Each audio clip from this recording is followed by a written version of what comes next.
Do you know if American Indians pay taxes? I don't think they did. I don't think they do. I believe they do some.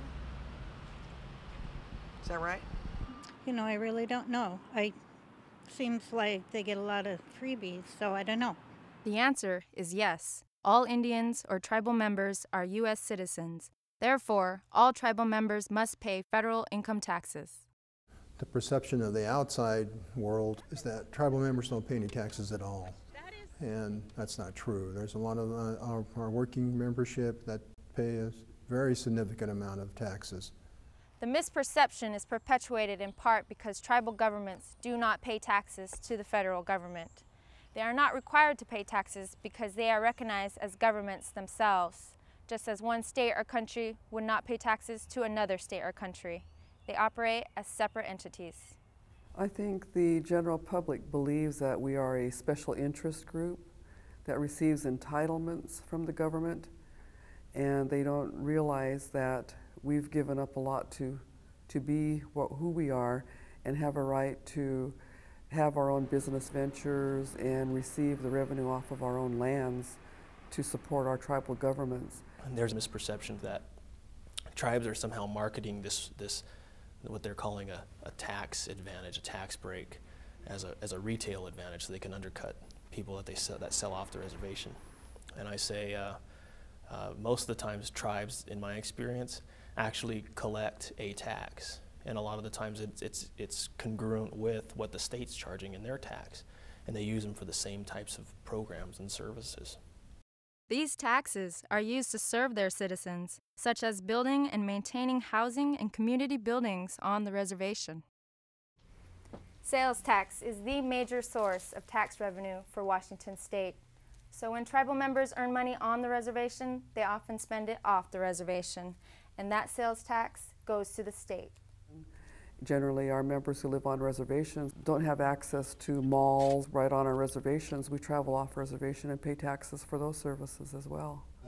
When we travel off the reservation, there's no magic card that we can show when we go to convenience stores, when we go to malls, when we go to fast food restaurants or regular restaurants, that we flash this card and say I'm Native American, and they just, they don't charge us tax. We do get charged tax. So every tribal member pays federal income tax. But do Indian casinos pay tax? Do they contribute to the state economy? I didn't think they did. I don't know. I don't know. The answer is no, casinos do not pay taxes. Instead, they pay fees. Congress passed the Indian Gaming Regulatory Act in 1988 to help enforce state gaming laws and regulations, while balancing the sovereign rights of tribal governments. Having this regulatory body in place means states can create compacts, agreements with each tribe. It's through these compacts that tribes contribute significant amounts of money to state and local governments. In fact, tribal-owned businesses have become some of the largest employers in the areas they operate. In Washington state alone, $5.9 million in community impact funds were distributed in 2006 to local governments, fire departments, and law enforcement. Tribal casinos also distributed $6.4 million in charitable funds to local communities. Well, I think there's a perception that tribes are getting real rich, and I think there's concern that the games are being infiltrated by the mob or by crime. I think over time we're being able to produce a track record that shows we're regulating things fine, we're managing it fine, and we're taking that money and reinvesting it back in the local community, and so good things are being done with the revenues.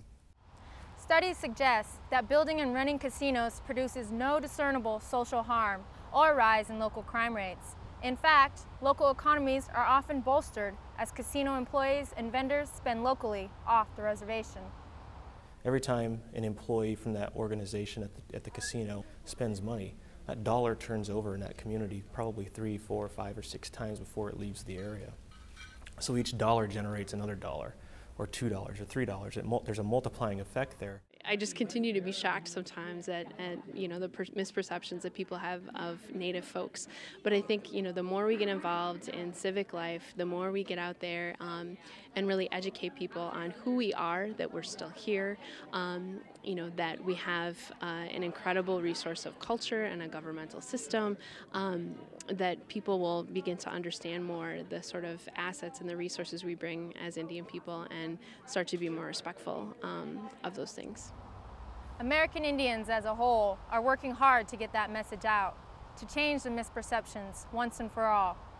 For Northwest Indian News, I'm Mystique Hurtado.